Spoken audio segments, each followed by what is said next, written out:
marco de la celebración del 75 aniversario de la Universidad de Costa Rica. Pues es evidente que las universidades en general y la Universidad de Costa Rica en particular son instituciones que marcan el desarrollo de los países. La importancia de celebrar un 75 aniversario radica en que la institución ha logrado fortalecerse, digamos, a lo largo de todos estos años.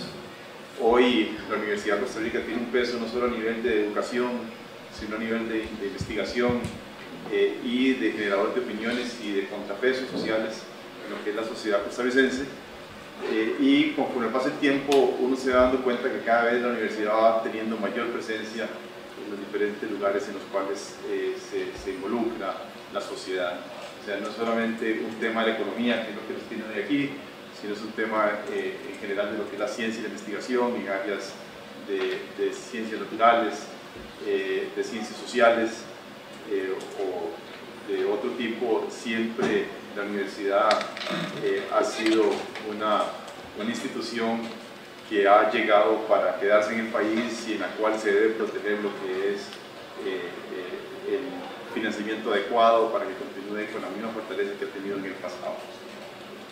Y en el marco de este 75 aniversario, hoy tenemos el placer de tener a Miguel como expositor.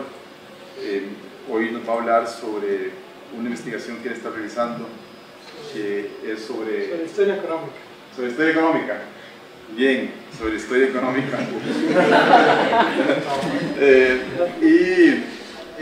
Miguel es doctor de la Universidad de Stanford en Economía y Finanzas, también del MIT como su pregrado.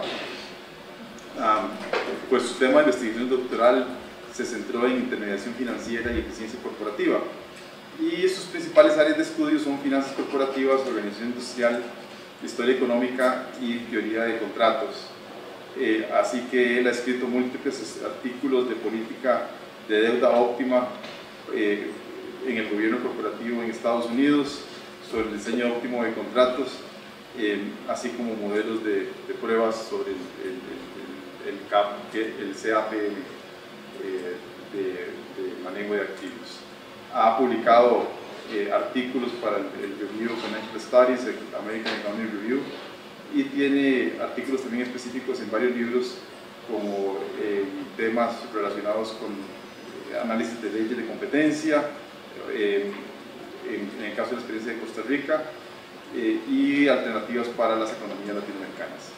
Él ha obtenido múltiples reconocimientos en universidades en las cuales se ha involucrado, como Stanford y MIT, y ha trabajado como docente en la Universidad de Costa Rica, en la IESE Business School, en el ICAE y en la Escuela Haas de Negocios de la Universidad de Berkeley. Recientemente, en sus últimos estudios, ha desarrollado material para cursos específicos, actualmente fue parte de la promoción de la Comisión para la Promoción de la Competencia como comisionado.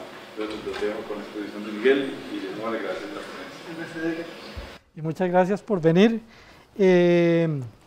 La charla de hoy va a ser un poco diferente de los coloquios que normalmente se dan, precisamente porque está en el marco de los 75 años de la Universidad de Costa Rica. Adolfo, el director de la escuela, me pidió que les diera una charla un poco, por llamarlo así, más general, digamos, no de especialistas, ¿verdad? Algo que le pudiera traer tanto al economista como no al economista.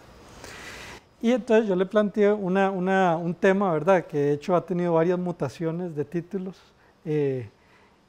pero en pocas palabras, y ya la última mutación es la historia económica como una herramienta esencial para un economista. Entonces, y la idea es para todos ustedes que están estudiando economía, los que están estudiando economía, para proponerles que eso es un estudio que vale la pena hacer, ¿verdad? Que la historia económica, entenderla, y por qué vale la pena entenderla, qué puede uno aprender de la historia económica. Creo que para los que no son economistas de aquí, que no sé cuántos no son economistas de aquí, ¿verdad?, lo que les propongo es algo un poco distinto, que muchas veces puede ser que les interesen los temas económicos, pero por decirlo así, la forma en que se habla y se discute de los mismos no sea muy accesible. Me parece a mí que una muy buena forma de entenderlos de una manera muy accesible y además por lo general muy bien escritos, ¿verdad? A veces los economistas no nos reconocemos por la forma tan clara y bonita de escribir, ¿verdad? Pero yo creo que los historiadores económicos sí que por lo general lo hacen bastante bien, ¿verdad? Entonces, y de una manera accesible para los no economistas, ¿verdad? Entonces, y al mismo tiempo de una manera seria, ¿verdad? No es una persona que popularice las cosas, sino que lo hacen bastante bien, ¿verdad? Entonces les quería contar, ¿verdad? ¿Para qué les puede servir a ustedes estudiar la economía, la historia económica más que nada, ¿verdad? Y me gustaría empezar, y entonces obviamente todo esto es distinto, al final voy a tener una tabla para enseñarles un poco qué es lo que sabemos de historia, no sé si llamarlo de historia económica, ¿verdad? O cómo llamarlo exactamente, o historia microeconómica, o lo que sea, ¿verdad? De como qué se sabe del desarrollo del capitalismo tal y como está hoy en día, ¿verdad? Y ver un ejemplo, ¿verdad? De un árbol genealógico, por decirlo así, de dónde venimos y qué estamos haciendo ahorita. Y quería empezar la charla pues contándoles como algo un poco autobiográfico, ¿verdad? Que es mi encuentro con la historia económica. Y en el caso mío, pues les tengo que decir que no fue un amor a primera vista, sino más bien como una especie de matrimonio arreglado, ¿verdad? Entonces, y les voy a explicar un poco por qué, ¿verdad? Yo cuando hice el bachillerato, ¿verdad? No es que no me gustara la economía, ¿verdad? En MIT, pero nunca a eso le anduve bastante, a la economía no, a la historia económica. No es que no me gustara, pero el hecho es de que nunca llevé un curso de historia económica en MIT y le anduve de lejitos un poco, ¿verdad? Eso, creo que eso los economistas le llamamos las preferencias reveladas. Le anduve bastante lejos. Cuando hice el doctorado, como estaba diciendo Edgar, lo hice en Stanford, entre otras cosas, pues sí, me fui ahí, un buen lugar, California hace más sol y hace menos frío que en MIT, ¿verdad? Y bueno, uno de los detalles que nunca había leído, ¿verdad? Si la letra menuda que llaman, era que para sacar el doctorado en Stanford, uno tiene que llevar un curso de historia económica. Tiene que llevarlo a la fuerza, y ahora les voy a explicar. Entonces yo me esperé todo lo que pude para llevar el curso, ¿verdad? Para no llevarlo, pues en pocas palabras. Y ya estaba en el tercer año, ¿verdad? Y ya tenía que hacerlo, pues si no, no podía salir al mercado de trabajo. Y el curso que quedaba era el curso más aburrido, pues en mi teoría, ¿verdad? De lo que yo pensaba, ¿verdad? Era el curso más aburrido que pensaba que podía haber, que era Historia Económica de Estados Unidos. Entonces dije, bueno, ¿y qué me queda, verdad? Entonces llevé el curso. Y para mí fue algo que me cambió realmente, porque, digamos, lo que salió de ahí, entre otras cosas, fue de ver, primero que nada, digamos, a veces que uno se deja llevar por los prejuicios, ¿verdad? De que piensa que algo es aburrido o lo que sea, y resulta que todo lo contrario, que la historia de Estados Unidos, la historia económica de Estados Unidos, es súper interesante, tiene cosas muy interesantes, no sé, por ponerles un par de ejemplos, así, cosas raras que existen de la economía de Estados Unidos. Una de las preguntas es, la primera gente y los primeros colonos que iban a Estados Unidos, muchos de ellos no tenían plata para pagar el viaje, entonces lo que se hacían era como especie de siervos que tenían que trabajar a trabajo forzado, ¿verdad? El viaje que habían hecho, ¿verdad? Y entonces hay un estudio de eso, ¿verdad? De la gente, qué es lo que hacía y cuánto valía el viaje y cuántos años tenía que quedarse trabajando y cuándo se escapaban y todo el asunto, ¿verdad? Pero esto no estábamos, digamos, es un dato que salía de la historia de Estados Unidos muy interesante. Otro dato muy interesante que tiene que ver con la economía, pero a veces uno no lo piensa así, ¿verdad? Uno de los temas que se hablaba era por qué, por poner un ejemplo, la fertilidad de las mujeres de origen sueco en Estados Unidos era mucho más alto que la fertilidad de las mujeres suecas en Suecia en el mismo periodo, digamos, en la colonia de Estados Unidos. Entonces, bueno, ahí explica que uno de los temas muy importantes era que para casarse el hombre tenía que tener ya un poco de tierra, ¿verdad? Como en Estados Unidos había mucho más tierra, entonces proponían casarse como unos 4 años en promedio antes que en Suecia, ¿verdad? Y que eso significaba que tenían en promedio, si no 1 o 2 hijos más en Estados Unidos, las mismas mujeres suecas que las mujeres suecas en Suecia, ¿verdad?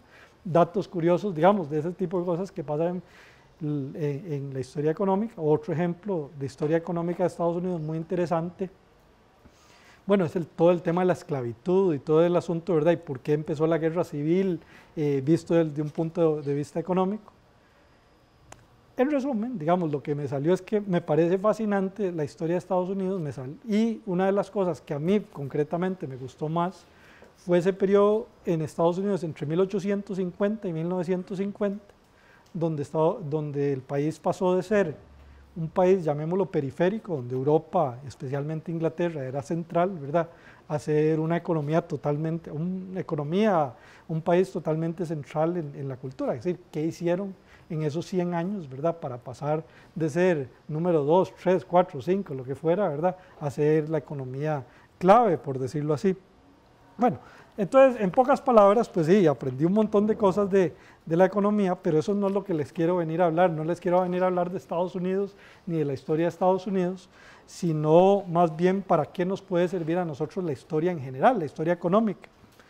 Y entonces, y ya un poco reflexionando y preparando la charla de hoy, pues me senté a ver un poco el tema de por ejemplo, los programas de doctorados de economía en las distintas universidades, cuáles piden sí, cuáles no, historia económica, y resulta que más o menos es de la muestra que tomé de 4 universidades, pues hay dos que sí, 2 que no, ¿verdad? Facultades, todas las 4 obviamente muy buenas, digamos, por ejemplo me fijé en MIT en Chicago, que no piden la historia económica como un requisito para el doctorado. No significa que no tengan historiadores económicos, obviamente que los tienen, pero no es un requisito. Las otras 2 universidades de mi muestra, no muy estadística, ¿verdad?, que eran Stanford y Harvard, pues resulta que sí pedían un requisito y siguen pidiendo un requisito de historia económica. Y la pregunta, por supuesto, es ¿por qué? ¿Por qué lo piden? Entonces, en Stanford no dicen mucho, ¿verdad?, nada más dice, tiene que tomarla. En Harvard yo creo que sí tuvieron que ¿cómo se llama?, explicar un poquito más, y yo creo que es interesante porque eso es como el corazón de lo que quiero hablarles hoy. Dice el sitio de Harvard lo siguiente: el propósito de este requisito de historia financiera es que los estudiantes se vean expuestos a formas no estándares de pensamiento acerca de los temas centrales de la economía. Y entonces, digamos, eso es efectivamente lo que se trata y lo que es interesante de la historia económica, ¿verdad? Es temas centrales para nosotros como economistas vistos desde otro ángulo, muchas veces muy serio, pero visto desde otra perspectiva, ¿verdad?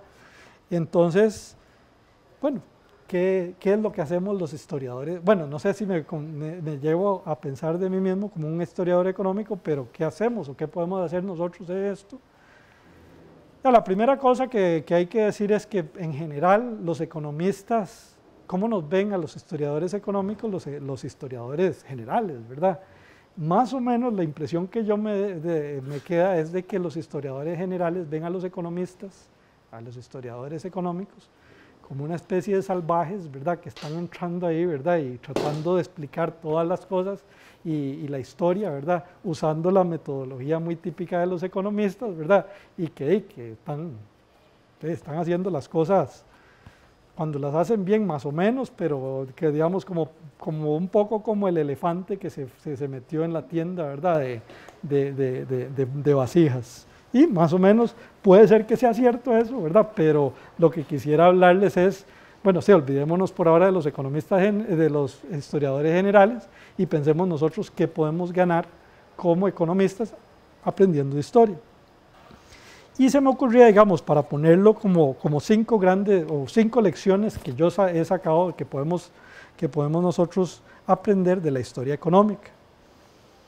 La primera idea, digamos, o la primera lección importante de la historia económica, o que nos puede ayudar a pensar, es que por lo general nos puede ayudar a pensar en grande y seriamente. ¿Okay?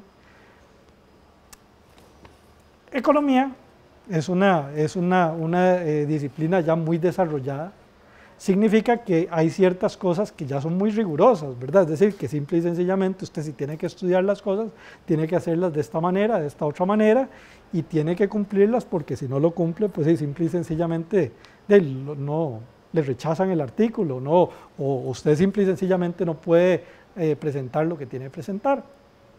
Y eso está muy bien, digamos, la rigurosidad es una cosa que obviamente no tenemos que perder, pero digamos, las típicas preguntas que uno se hace como un economista ya, digamos, que está haciendo investigación, es decir, bueno, ¿y esta proxy que estoy usando aquí para el grupo de control, de veras será exógena o no será exógena para hacer esta diferencia en diferencias o lo que sea?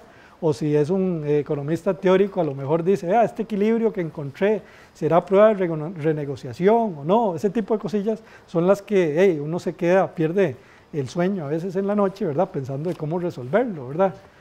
Sin embargo, eso pues está bien y hay que hacerlo, ¿verdad?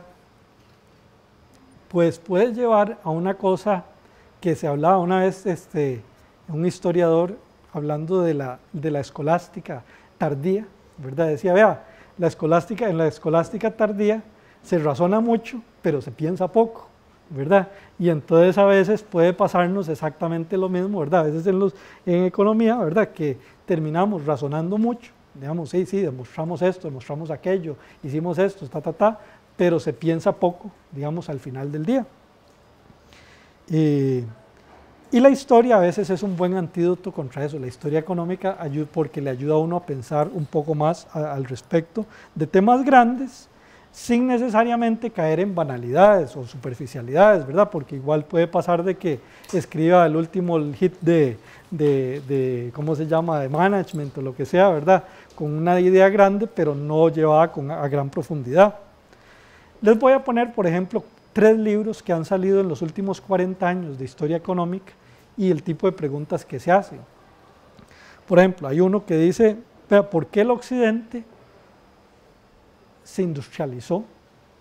Mientras que, digamos, en la Edad Media, si uno veía en la Edad Media, el Occidente, lo que llamamos hoy Europa, estaba mucho más atrasado que el mundo islámico o China mismo. Entonces, eso es un libro de Nathan Rosenberg, en 1986, ¿verdad? Donde se pone a estudiar precisamente por qué pasó este desarrollo económico, que a veces uno lo da por entendido, pero es una interesante pregunta. Otra interesante pregunta, muy grande, ¿verdad? Es cómo nacieron y se desarrollaron las empresas gigantes que existen hoy en día. Y entonces eso es un libro de Alfred Chandler, que salió en 1976, que entonces eso, bueno, explica cómo nació lo que vamos a llamar, y les voy a enseñar, el capitalismo empresarial, de las empresas profesionalmente manejadas y todo eso empieza en 1850 con los ferrocarriles en todo el mundo, y por qué es eso. Pero se explica un tema como más general. O, digamos, un libro del que se ha hablado mucho en los últimos años, en los últimos 2 años, que son cuáles son las causas de la concentración de la riqueza y de los ingresos en los últimos años, ¿verdad? Que es un libro de Piketty, que eso salió en el 2013 en francés, el 2014 en inglés, ¿verdad? Y es un libro que realmente es de historia económica, que se sienta a ver y ver, digamos, primero medir si ha habido concentración de la riqueza, y efectivamente sí, y de los ingresos, y la pregunta por qué se ha dado eso, y después las posibles soluciones, que muchas de ellas son muy controversiales. Pero bueno, el hecho es de que lo que es interesante, digamos, a veces los historiadores económicos no tienen miedo de preguntarse grandes preguntas y traer una respuesta que a lo mejor no sea la definitiva, pero por lo menos es el principio de algo muy interesante, ¿verdad? Entonces, esa para mí es una primera lección, o una primera cosa por la cual vale la pena aprender historia económica. La otra razón, la segunda lección para mí de lo que nos puede enseñar la historia económica, es que nos ayuda a desarrollar lo que llamaría yo teoría basada en la realidad. ¿Okay? Entonces, les voy a poner un ejemplo muy antiguo, ¿verdad? Por ejemplo, uno le llama la atención, si lee La riqueza de las naciones, Adam Smith, ¿verdad? Muchas de las teorías y las cosas que hace, ¿verdad? Que los pone con ejemplos súper sencillos. no sé, pongan, por ejemplo, una cosa que casi todos ustedes deben haber visto en su vida, que es el tema de la especialización del trabajo, con el ejemplo de, ¿cómo se llama?, de la persona que está haciendo los clavos, ¿verdad? O la empresa que hace los clavos, y entonces se sienta así, y dice, bueno, si lo hiciera uno, puede hacer hasta 10 clavos al día, ¿verdad? Pero si ya tal y tal, con los datos empíricos, puede hacer un montón más, ¿verdad? O, por ejemplo, una de las cosas que se planteaba Adam Smith, para poner un ejemplo donde se tiene que ver la historia, es decir, ¿por qué pasa que hay tantos diferenciales de salarios ¿cómo se llama?, entre ciudades en distintos pueblos de Inglaterra? Y entonces ya ahí cuenta la historia, ¿verdad? Dice, bueno, es que pasa que después de que Enrique VIII tomó los monasterios y todas las cosas, que ya cada pueblo se tuvo que hacer de su propio welfare, y entonces pasó de que ya los pueblos decidieron, no, mejor aquí vamos a poner, aquí quien es pobre que levante la mano, y solo dejamos entrar al número de los pobres que nos tocó, pero no dejamos entrar en ninguno más, ¿verdad? Y entonces eso hacía que habían diferencias, por ejemplo, de salarios entre un pueblo y otro que era vecino, simple y sencillamente por una cuestión histórica que se sentaba a ver. Bueno, el hecho es de que, digamos, llamémoslo el primer economista que tenemos, Adam Smith, usaba mucho de la teoría que se desarrolló y lo pensó, ¿verdad?, en base a historia y a observaciones de las cosas actuales. Eso me pasó a mí, uno de los artículos, de hecho el que estaba Edgar proponiendo que diera hoy, ¿verdad?, que es puramente teórico, resulta que salió porque estaba haciendo más bien una investigación histórica de cómo las ferrocarriles que quiebran en el siglo XIX, y entonces dije, no, esto resulta que no, se puede ver de otra manera, teórica puramente, ¿verdad? Pero ya me salió el modelo en base a lo que vi con la historia, ¿verdad? Entonces, de hecho, el artículo no sale nada de historia, nada de historia, ¿verdad? Es puramente teoría, ¿verdad? Pero es una teoría que por lo menos a mí me sirvió salir porque la saqué de un ejemplo que no se me hubiera ocurrido, por decirlo así. Entonces, esa es una cosa interesante. Volviendo a esto de la realidad y la historia, es que a veces si uno analiza la historia, las soluciones, o digamos las soluciones de los temas, no van por lo que uno pensaba a priori. Les voy a poner un ejemplo. Una de las cosas que se ha debatido en el mundo de la historia financiera es cómo puede tener uno inversionistas activistas, es decir, gente que inviertan en las empresas y al mismo tiempo no sean puramente pasivos. Y resulta que en el siglo XIX, a final del siglo XIX, habían bancos de inversión en Estados Unidos que precisamente hacían eso, que compraban acciones en empresas, estaban en las juntas directivas y todo.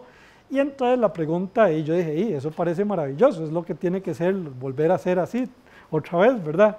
Y entonces ya leyendo un poco de historia, todo, digamos, de lo que los comentarios del momento, resulta que una de las grandes críticas que se le hacían a los bancos en ese momento era que sí, añadían valor de las empresas, piensen Ferrocarriles o General Electric o lo que sea, pero lo hacían ayudando a que las empresas se coludieran entre sí.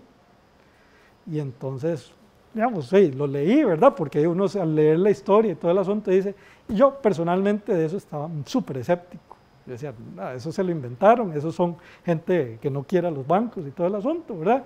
Resulta que ya haciendo los estudios econométricos y toda la cosa, resulta que lo que estaban diciendo eso exactamente era cierto, ¿verdad? Es decir, que por lo menos la mitad del valor que los bancos añadían lo hacían a través de colusión.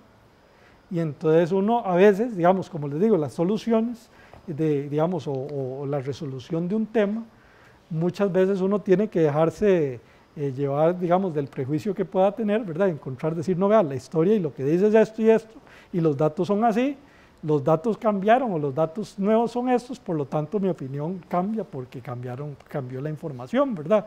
Y entonces eso es un ejemplo, digamos, de cosas que, por decir, que a veces pasan en la historia. Y la otra cosa, digamos, el otro ejemplo a veces de la historia que es interesantísimo es de que presenta lo que llamamos experimentos naturales maravillosos, llamémoslo maravillosos por no ponerle otra palabra, ¿verdad? Pero que nunca se van a dar en la realidad, digamos, nunca se van a dar en un laboratorio, y que sin embargo son muy interesantes. Les voy a poner uno que ha salido en los últimos 2 años en la investigación financiera. Resulta que en el siglo XIV digamos, hubo la peste negra, y en partes de Alemania le echaron la culpa de la peste negra a los judíos. ¿Okay? Entonces se organizaron pogroms en distintas ciudades de Alemania, echándole la culpa a de la peste negra. Y en distintas ciudades, y eso está más o menos bien documentado, en qué ciudades fue peor, o en qué lugar quemaron más o menos, ¿verdad? Tal gente. Y entonces, han dos artículos que salieron, uno el 2012, uno el 2015, ¿verdad? Lo que hicieron es, agarraron eso como una proxy y dijeron, bueno, veamos esos lugares en Alemania donde hubo más pogroms en el siglo XIV y veamos, ahora vámonos al siglo XX, donde hubo más votos por los nazis, donde hubo más persecución antisemita el siglo XX, 6 siglos después. Eso uno lo podría pensar que es una variable exógena, ¿verdad? Y efectivamente se dieron cuenta de que eso es total, digamos que en esos mismos lugares se volvió a dar eso. Y otros financieros, digamos que también dijeron, pero bueno, vamos a ver también en esos mismos lugares si la gente ahí tenía más o menos inversiones en activos financieros, en bonos y acciones, y también tenían menos inversiones en acciones y bonos, ¿verdad? Que tiene que ver un poco con lo que pueda ser no confiar en los judíos o lo que sea, una cosa así. Estamos ya ahora hablando del siglo XXI, ¿verdad? Y entonces uno, digamos, eso es lo que dice, es primero que nada es un experimento que difícilmente se puede hacer, digamos, en un laboratorio de cualquier manera. Por otra parte, los resultados son muy intrigantes y después uno dice, ¿y por qué salen estos resultados? ¿Qué es lo que está pasando aquí, verdad? Y cómo pueden mantenerse, por decir, en este caso, estos prejuicios, por decirlo así, por 7 siglos o lo que fuera, que hay detrás de eso. Y bueno, ya no les voy a contar más de eso, pero digamos, pero lo que sí les quiero decir es que a veces hay cosas súper interesantes. La tercera lección digamos, de la historia financiera son en palabras de Mark Twain. Mark Twain dice una cosa que dice, la historia no se repite, pero sí rima. Y entonces lo que quiere decir esto, y eso es lo que es importante, ¿verdad? Es que uno no puede caer, digamos, si pensara la historia se repite, es como una especie de fatalista que babilonio, ¿verdad? Que dice que sí, que la cosa va a volver es una historia circular, se va a volver a repetir lo mismo. No es exactamente cierto porque efectivamente cada vez hay como pequeños cambios o mutaciones de cosas pasadas, pero lo que sí es cierto es de que hay cosas en la historia que sí, ya esto lo he visto antes, ya lo he visto antes y posiblemente lo volveré a ver otra vez. Les voy a poner un ejemplo. Desde hace mucho tiempo, desde el tiempo de los tulipanes en Holanda, han habido burbujas y manías financieras por distintos instrumentos, ¿verdad? Y entonces, por una parte, digamos, eso lo que hace es que ya un historiador económico no se sorprenda si ve que hay una burbuja más o que dentro de 10 años vaya a haber una burbuja, dice, vea, las han habido, posiblemente las seguirá habiendo, ¿verdad? Eso, digamos, eso de la eficiencia de mercados, depende cómo uno lo tome, pero dice, bueno, a largo plazo tal vez sí, pero tal vez en el corto plazo definitivamente tenemos ejemplos donde eso no se ha cumplido. Al mismo tiempo, yo creo también para que vean, digamos, eso se ha ido investigando un poco más, dice, bajo qué condiciones se dan estas burbujas. Y entonces, en general, se han encontrado 2 condiciones históricas, ¿verdad? Una donde hay un gran cambio tecnológico, por ejemplo, pongan en los años 20, entra la tecnología nueva de los automóviles y todo esto, y entonces hay un problema a la hora de valorar estas empresas porque uno no sabe cuál es el potencial que puedan tener estos instrumentos financieros y es muy fácil pues volverse demasiado loco al respecto. Entonces es digamos, cambios tecnológicos muy fuertes. La otra condición donde a veces se dan burbujas es donde hay una regulación o laxa o nula, ¿verdad? de los instrumentos financieros y obviamente pues cuando se combinan las dos cosas pues ya tenemos comprados más números para tener una burbuja, una manía. Entonces eso es un ejemplo, digamos, de cosas de la historia que uno ve y dice, ok, no sé, ahora estamos teniendo X cambios tecnológicos, hay que ver la regulación y todo el asunto como para decir cuál es la probabilidad de que se venga otra burbuja. Otro ejemplo, y esto ya tiene que ver con la última crisis del 2007, hay una cosa que se llama la regla de Bagehot. Entonces Bagehot es uno de los fundadores del Economist, pues estamos hablando del siglo XIX, Y es lo siguiente, digamos, no es la primera vez, no va a ser la última vez que vaya a haber una crisis financiera donde hayan bancos demasiados grandes para caer, ¿verdad? Y que haya que ir a rescatar. Y eso ya ha pasado hace, digamos, hace 200 años ya pasaba, hace 7 años pasó, ¿verdad? Y entonces la pregunta es, ¿uno cómo responde ante una situación de esta? La respuesta, y es una respuesta que se ha olvidado, no sé si al propio o no se ha olvidado, entonces se llama la regla de Beijing. Entonces la siguiente es esto, dice, bueno, si un banco viene a pedirme plata para rescatarlo, primero me tengo que asegurar que esté más o menos en buenas condiciones, tengo que asegurarme que efectivamente es un banco que si se cae, se me cae todo el sistema financiero, digamos, esa parte más o menos es de sentido común. Pero la segunda cosa, que no se practicó, por decirlo así, en el rescate financiero del 2007, dice es que hay que cobrarles intereses bien altos. Es decir, okay, sí, yo lo rescato, pero le va a costar mucha plata. Les voy a poner un ejemplo. En 1908 hubo un pánico con bancos y todo el asunto. En 1908 en Estados Unidos, entre otras cosas, no había banco el Federal Reserve, no había banco de la Reserva. Y entonces ahí los únicos que podían salvarlo eran los mismos bancos privados. ¿Okay? Entonces los bancos privados se reunieron y dijeron, es JP Morgan, ¿verdad? Dijo, vea, sí, hay que rescatarlo porque si no lo rescatamos va a haber una corrida, ¿verdad? En estos, tal y tal. Entonces, bueno, fulanito tal necesita tanta plata, ok, le prestamos al 40% de interés. Segundo fulanito tal que necesita, le cobramos al 50%, tercer fulanito al 60%, ¿verdad? Y esos fueron los intereses que les cobraron. Entonces, ¿qué hace? Que los bancos que solo van los que realmente necesitan salvarse y saben que la próxima vez que haya una crisis, ¿verdad? Les va a costar caro, entonces mejor cuidarse en buena salud. Contra, por ejemplo, lo que pasó ahora en el 2007. En el 2007 hubo una crisis financiera. También hubo bancos que simple y sencillamente los dejaron caer porque pensaban que eran demasiado pequeños para importar, que parece ser que no fue cierto. Otros que estaban muy bien conectados políticamente, ¿verdad? Que fueron rescatados, que digamos, eso es lo que... Y no se aplicó esa regla de Beijing, prácticamente los rescataron a precio cero. ¿Okay? Y entonces eso genera pues lo que llamamos nosotros pues un problema de azar moral, ¿cómo se llama? De que en la próxima vez esto va a ser un problema. ¿Okay? Otro ejemplo, digamos, de para qué sirve la historia financiera. En el 2007 resulta que el presidente del Banco Central de Estados Unidos se llamaba Ben Bernanke. Resulta que una de las cosas que él se había distinguido en su vida académica, ¿verdad?, era por el estudio de la Gran Depresión y la transmisión digamos, de la Gran Depresión a través de shocks no financieros, no monetarios. ¿Okay? Y entonces él había estudiado que efectivamente los bancos, el cierre de bancos durante los años 30, eso es lo que había hecho de una contracción más o menos fuerte de la Gran Depresión.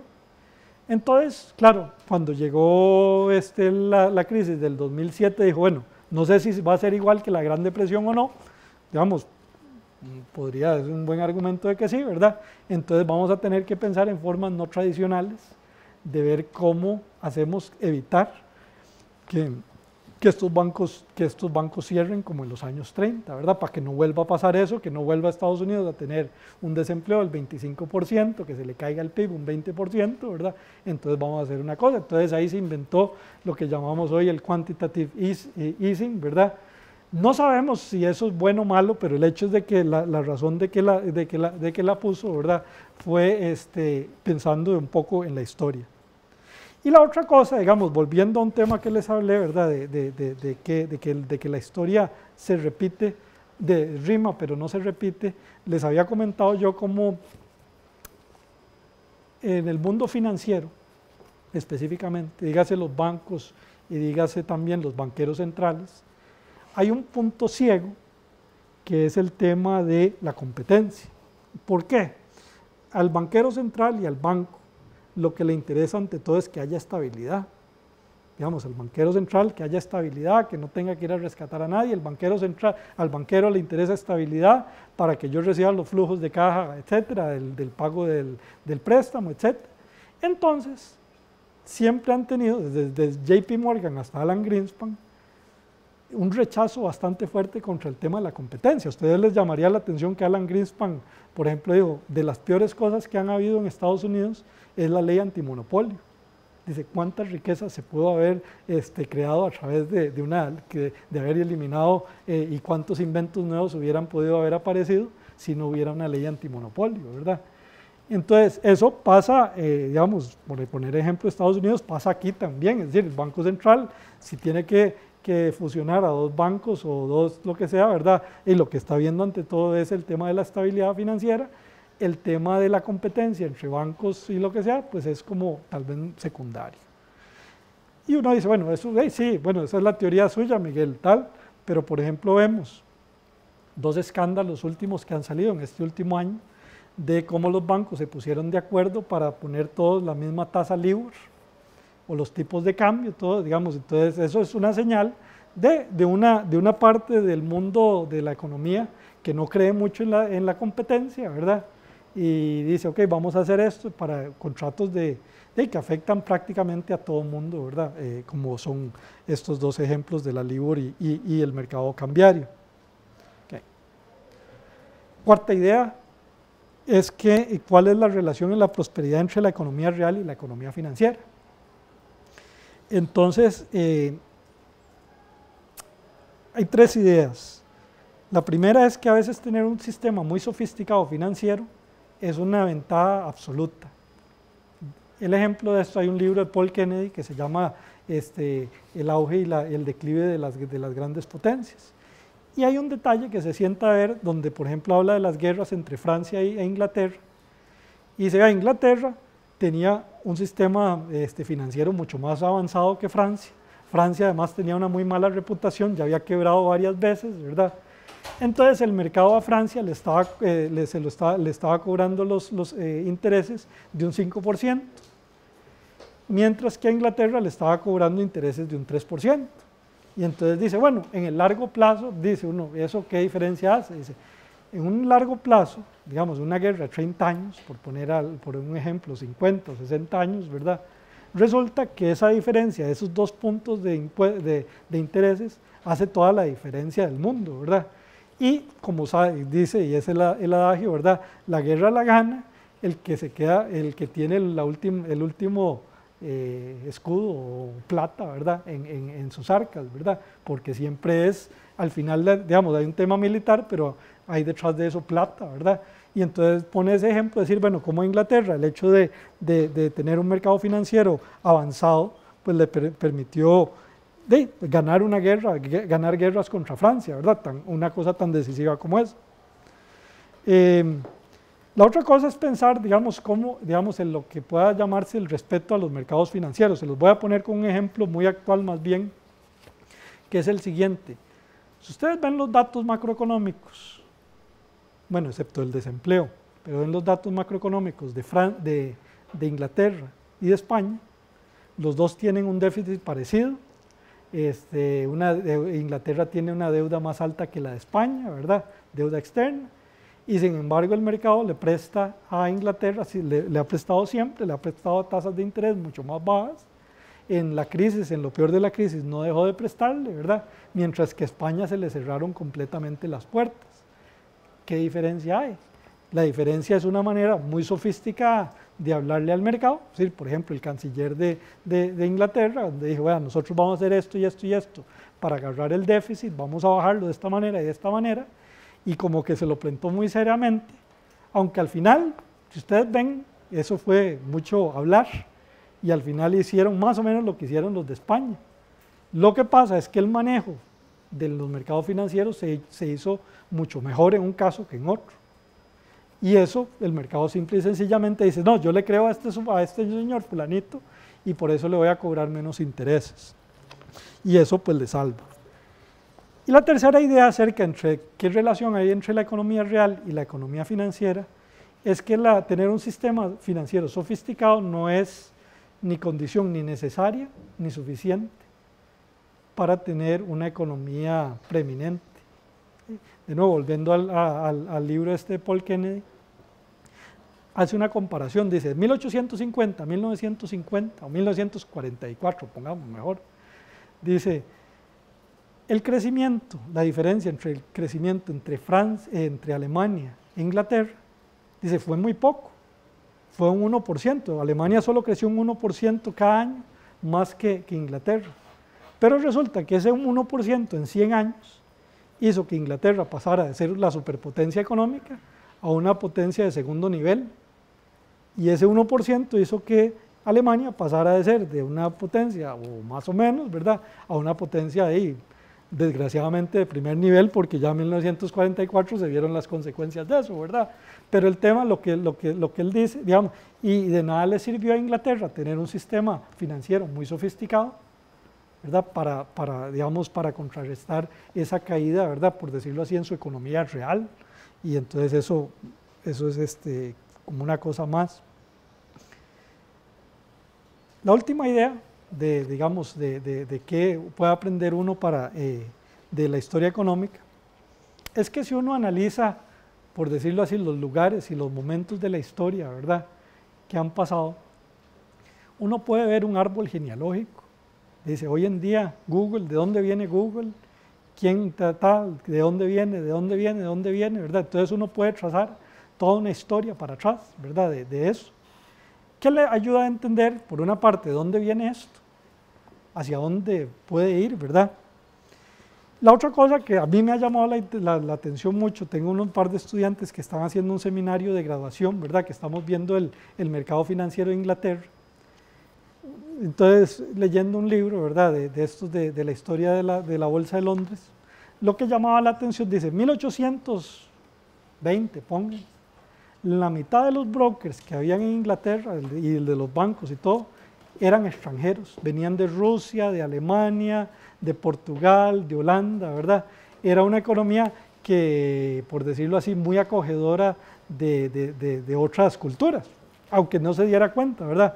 Y uno ve hoy, por ejemplo, por decir algo, un Silicon Valley, uno dice, no es que, digamos, sí, hay grandes inventores de Estados Unidos, pero no sé si la mayoría, pero un gran número de los empresarios que están ahí, pues son gente que vienen de China, vienen de la India, vienen de América Latina, ¿verdad? Y esta gente, pues aquí es los que están haciendo las cosas. Les quería enseñar ahora después un árbol genealógico de eso, y ya con eso más o menos voy terminando, ¿verdad? La última cosa, la última idea que les puedo decir, digamos, de por qué estudiar historia económica para economistas, es por la siguiente cosa.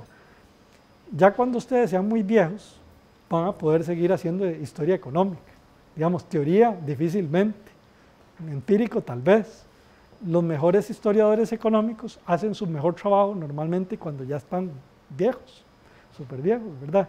Porque entre otras cosas la historia económica requiere acumular datos y reflexionar acerca de esos datos, ¿verdad? Y entonces eso solo con el tiempo se va ganando, ¿verdad?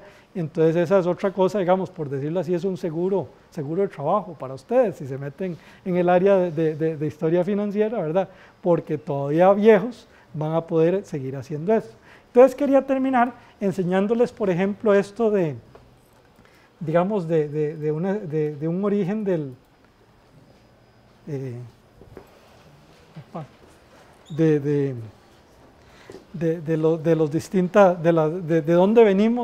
dónde venimos principalmente.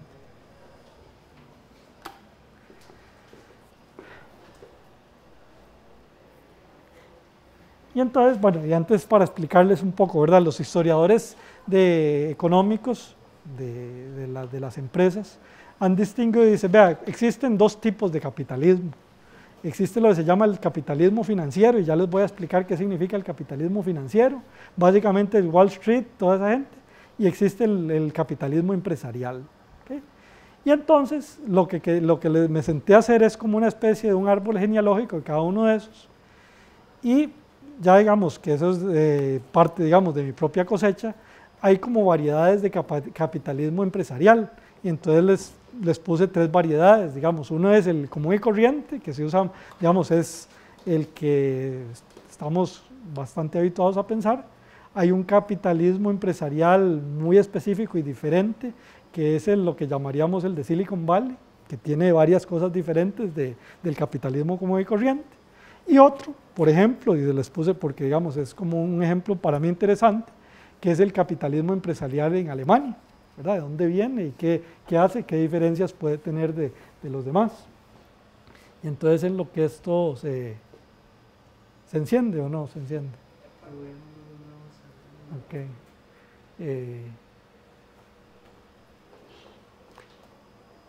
Entonces se los voy explicando en palabras mientras tanto, ¿verdad? Entonces, por ejemplo, si uno dice, bueno, vámonos a la última semana, cosas que han pasado. Entonces Google dijo, voy a cambiar la empresa y voy a hacer una empresa que se llama ahora el alfabeto. ¿Okay? Entonces va a haber una empresa que se encarga de todo lo que son los buscadores y tal, y otra que es que son todo lo que llaman moonshots, ¿verdad? Cosas de, no sé, los carros que se manejan solos y todo eso, y cada uno de esos va a ser una letra del alfabeto. ¿Okay? Muy bien, eso es Google. Estamos hablando de una cosa de la semana pasada. Y entonces la pregunta es, ¿quién y de dónde se aconsejaron esta gente de Google? ¿Quién les dijo que hiciera eso, verdad? Entonces dijeron, vea, es que nosotros nos reunimos con un señor que se llama Warren Buffett, y entonces Warren Buffett nos dijo que él tiene su empresa, es así, así, así, que se llama Berkshire Hathaway, que esa es una buena forma de trabajar la empresa, y eso de ahí es una buena forma, y lo oímos, nos convenció y lo hicimos. Ok, perfecto. Y entonces uno dice, bueno, ¿y Warren Buffett de dónde salió, verdad? Entonces ya ahí es donde uno se va a la historia. Entonces resulta que Warren Buffett, pues ya es un señor que tiene 84 años, estudió en los años 30 y 40, ¿verdad? En la Universidad de Columbia, la Escuela de Negocios de Columbia, donde había un tipo que se llamaba Benjamin Graham, que fue el que le enseñó a él y a toda la gente, ¿verdad? Un montón de cosas de finanzas, ¿verdad? Y este señor, ¿de dónde salió? ¿Verdad? Benjamin Graham. Entonces resulta que este Benjamin Graham, entonces, bueno, como les dije, iba de atrás para adelante, ¿verdad? Está acá, aquí está Google, ¿verdad? Sergey Brin. Este señor dice, vea, a mí me ayudó Warren Buffett para hacer las decisiones que tenía. Este señor se ayudó de este otro, Benjamin Graham, ¿verdad? Bueno, ¿dónde se creó, verdad? ¿Cuáles instituciones están aquí? Entonces hablamos, por ejemplo, de la Escuela de Negocios de Columbia, una institución ahí importante. Este señor, Benjamin Graham, se crió y vivió en un mundo, digamos, donde él tenía una empresa de inversión en Wall Street. Estamos en Wall Street, ¿verdad? Tal. Y entonces, vámonos un poquito para antes, ¿verdad? Unos 10 años antes, resulta que había un señor que se llama JP Morgan, ¿verdad? Que ese JP Morgan lo que hizo fue traer a Nueva York todas las formas de hacer finanzas y tal, que había en Inglaterra principalmente, importó mucho de las cosas, ¿verdad? Y ahí pues también en esto nacieron, digamos, habían nacido varias, digamos, estamos viendo primera, segunda y tercera revolución industrial, aquí habían ferrocarriles, permitió que digamos, el crecimiento de la economía financiera en Estados Unidos venía de un crecimiento de la economía real. Entonces puse ejemplo ese ferrocarril porque es un ferrocarril que al mismo tiempo estaba manejado prácticamente por gente financiera, digamos. Entonces eso es lo que llamaríamos hoy capitalismo financiero. Nos vamos para atrás, vemos que este señor agarró muchas del know-how de las cosas que hizo de Londres. Entonces vámonos para Londres, ¿verdad? Y entonces en 1810, 1820 llega este señor Nathan Mayer Rothschild, ¿verdad? Un emigrante alemán, se llega y se llega a vivir a Londres, ¿okay? de Frankfurt. ¿Y esta gente de dónde viene? Digamos, resulta que todos estos señores, digamos, muchos de los bancos de inversión, antes habían sido mercaderes de textiles, de bienes que se llaman bienes secos, etcétera, ¿verdad? Y ya caemos directamente a la primera revolución industrial, ¿verdad? Las textileras, Adam Smith, más o menos, ya ustedes todo lo han oído. Entonces, como que ustedes dicen, vea, hay una tradición, vea, desde Google hasta Adam Smith y una textilera, ¿verdad? Que tiene una cierta lógica, ¿verdad? Entonces tiene una cierta lógica de esa historia. hay una lógica, digamos, por decirlo así, y para que vean tal vez qué diferencia hay entre el capitalismo financiero y lo que se llama el capitalismo empresarial. Que el capitalismo empresarial, por decirlo así, nace, pensemos aquí alrededor de esto con instituciones y personas, los ferrocarriles. Los ferrocarriles eran, digamos, las primeras empresas muy grandes que tenían que ser manejadas profesionalmente. No era una empresa familiar que el hijo de papá podía hacerlo, sino que porque el hijo de papá no sabe hacer tiempos y movimientos, y si no hay tiempos y movimientos, los ferrocarriles van a chocar y todo el asunto y se va a morir gente. Entonces, digamos, en esta, que es la primera, por decirlo así, la primera empresa ya manejada profesionalmente, la del Ferrocarriles de Pensilvania, 1846, ¿quiénes son los que están ahí? Ingenieros y ingenieros mecánicos principalmente. Bueno, entonces por ejemplo, aquí está MIT, fundado en 1861. De ahí salieron un montón de ingenieros, eso, y obviamente hubo ahí ¿cómo se llama? Un paso, digamos, una simbiosis importante. General Electric, ¿por qué General Electric? General Electric, 1892, resulta que un montón de los empleados que ellos tomaron los agarraron de esta empresa, de los ferrocarriles de Pensilvania, y empezaron a agarrar métodos, por decirlo así, ingenieriles, ¿verdad?, a la hora de hacer su análisis de negocios. 1908 se fundaba la Escuela de Negocios de Harvard, ¿verdad? Y entonces resulta ¿y qué pasa? Que todas las ideas, los casos y todo eso venía de los ferrocarriles y de empresas como estas, contrataban y mandaban gente a trabajar a estos lugares. De ahí salió, por ejemplo, después sale General Motors, Alfred Sloan, graduado de MIT, ¿verdad?, donde dice, oye, yo voy a revolucionar la forma en que hago automóviles.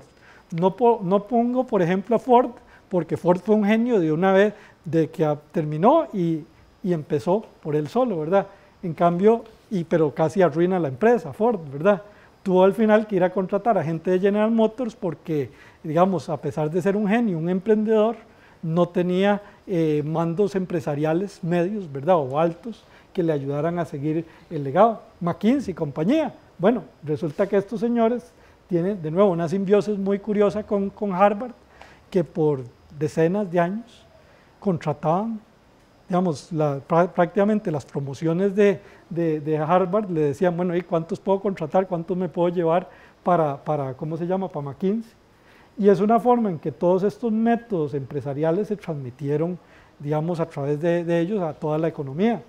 Volvemos ahora, digamos, empresas típicas aquí, IBM, Walmart. Entonces, lo que se ve aquí, vamos a ver, es que, por decirlo así, el capitalismo empresarial que hoy conocemos tiene una diferencia un poco pequeña con el capitalismo financiero, en el sentido de que no es tan dependiente de los bancos.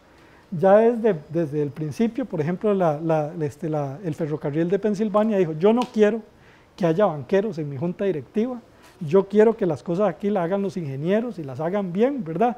Y yo no quiero, digamos, yo quiero ver las cosas de un tipo de forma distinta de esto.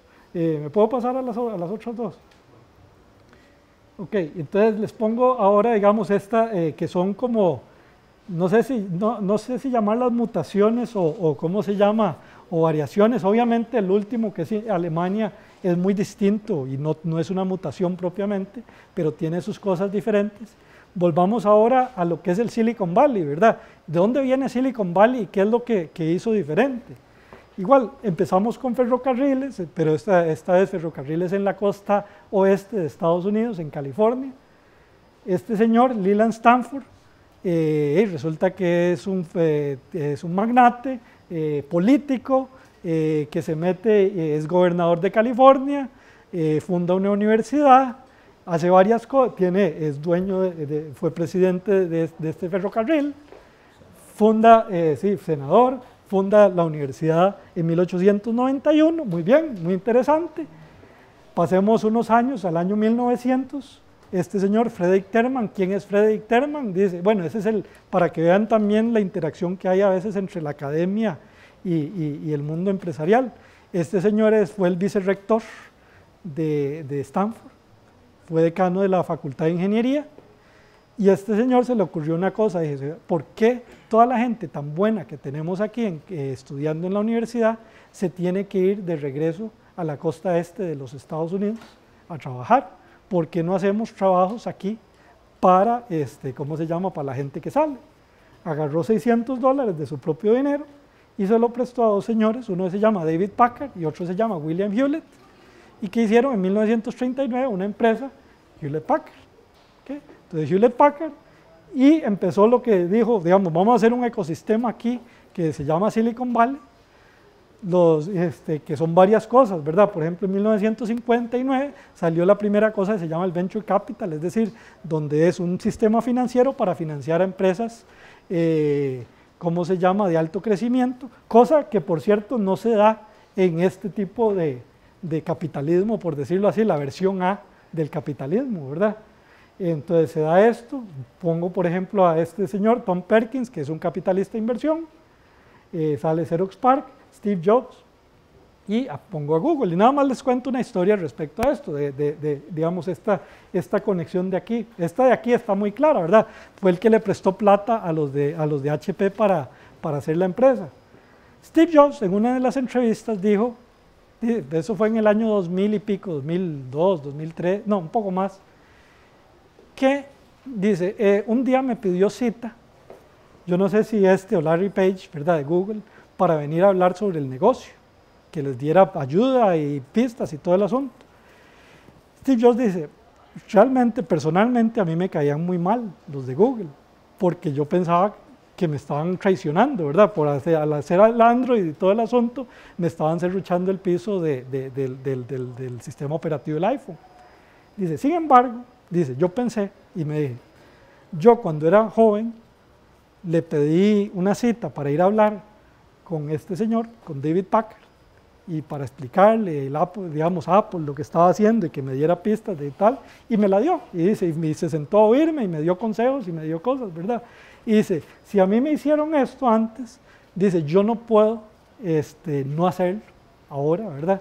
Porque yo tengo, por decirlo así, una obligación histórica de mantener esto. Y entonces, digamos, volvemos a este tema, digamos que estamos aquí con 4 generaciones, nos vamos desde Google hasta 1900, ¿verdad? Y hay un árbol genealógico, igual aquí está toda esta parte aquí de lo que sale, ¿verdad? Y una forma de hacer, digamos, el capitalismo diferente, bastante diferente de esta otra forma.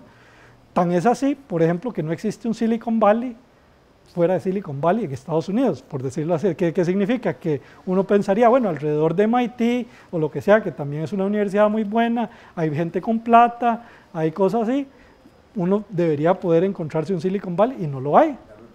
Eso, sí, entonces hay un libro que se llama La ventaja regional de Annalisa Aksenian, que explica por qué la ruta 128 no pegó y por qué Silicon Valley sí, y es una cuestión cultural con pequeñas diferencias.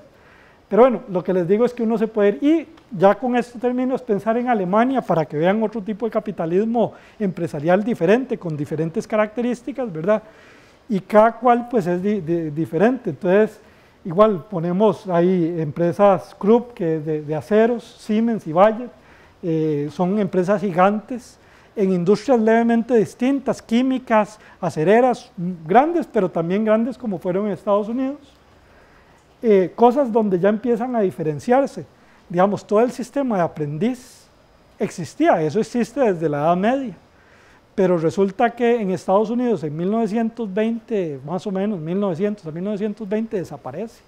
Pues esto no sirve porque yo, el aprendiz que le hago, resulta que le enseño y todo, y al año me lo roban la otra empresa, y entonces no me sirve, entonces no hago de aprendiz, mejor me robo los de otros, y entonces pasa lo que se llama el problema de los comunes, ¿verdad? Que todo el mundo deja de dar ese tipo de educación y nadie la da, y entonces todo el capital humano se le cae bastante. En Alemania dijeron, no, vamos a hacerlo de una manera, como son los alemanes, vamos a codificar todo esto, ¿verdad?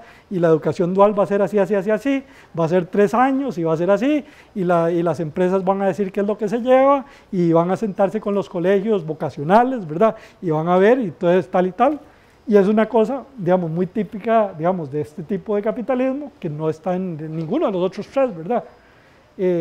Sale una cosa que se llama, es interesante, digamos, porque todo tiene un lado oscuro, ¿verdad? Que muchas veces el lado en Alemania, por decir, está la parte empresarial y está la parte política. Mucha de esta gente terminó colaborando con el régimen nazi, ¿verdad? Por poner un ejemplo, ¿verdad? Es decir, como que la democracia no era una cosa muy importante ahí. Y aquí lo que es interesante, empieza una cosa que se llama la Escuela de Friburgo. Esos son economistas que empiezan a salir por su propia cuenta con una idea de lo que es la competencia. Hay una cosa que se llama la economía social de mercado, ¿verdad? De ahí sale mucho del, digamos, lo que es hoy en día la democracia cristiana en Alemania, digamos, sale de este tipo de cosas. Vean, Volkswagen nace, vean el año en que nace, 1937, ya Hitler estaba en el poder. De hecho, y parte de eso fue que fue fundada, bueno, pero sin irme mucho de detalles, ¿verdad? Pero vean, nacen grandes empresas. Hay una cosa también de Alemania que es diferente del resto de los países, que es lo que se llama el Mittelstand, que son empresas, es decir, que lo que tienen como curioso estos países es que hay muchas empresas medianas y pequeñas que son las mejores en el mundo. No sé, por ejemplo, para hacer máquinas, equipos de fábricas para fabricar cigarrillos o lo que sea, ¿verdad? El que tiene el 90% es una empresa en Alemania, y esa empresa a lo mejor son 500 personas que trabajan ahí, y entonces resulta que en Alemania, eso es muy importante, esta gente contrata el 70% de los empleados en Alemania, son por lo general empresas familiares, funciona muy bien, ¿verdad? Entonces, bueno, y eso es una cosa que tiene Alemania, que no tienen estos otros tipos de capitalismo. Sí hay empresas medianas y pequeñas, pero no son del mismo calibre, por decirlo así, que esto. Y finalmente, pues sí, vemos, por ejemplo, ya empresas de la tercera revolución industrial, digamos, donde es una empresa de software, SAP, muy diferente de Apple o muy diferente de Google, ¿verdad? Pero que también es muy excelente en lo que ellos hacen.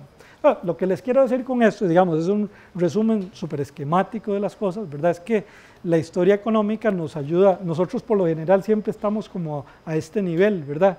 Y decimos, sí, yo conozco SAP, yo conozco Google, yo conozco Apple, pero la pregunta es de dónde vienen y por qué vienen de ahí, de dónde nacieron y cuáles son sus raíces, ¿verdad?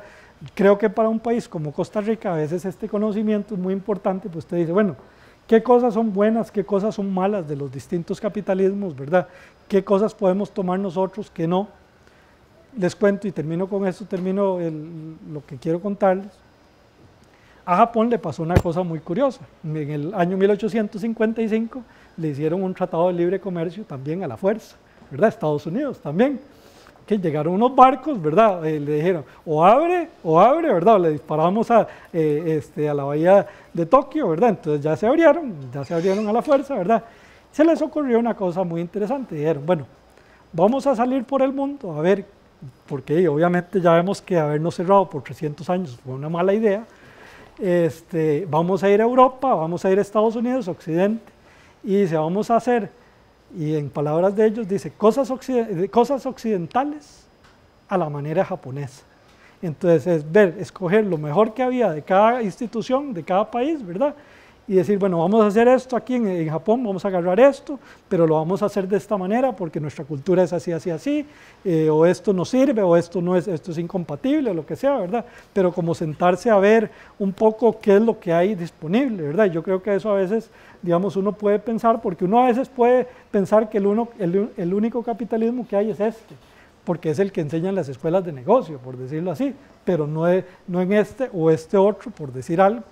Y decir, o qué cosas hay de buena o mala entre uno y otro. Sí, hay mucho más, digamos, me faltó el japonés, italiano, digamos, hay muchas variedades de capitalismo, pues nada más les quería poner unas que yo sé un poquito más, ¿verdad? Y que les puedo decir, digamos, qué cosas tienen de diferente o no, ¿verdad? Bueno, y eso es un poco digamos, el tema de la charla de hoy.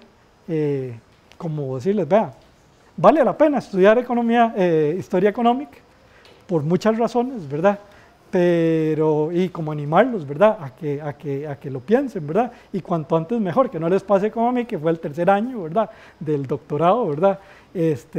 A gritos y saltos, ¿verdad? Y después para darme cuenta que era una cosa súper, súper interesante. Muchas gracias.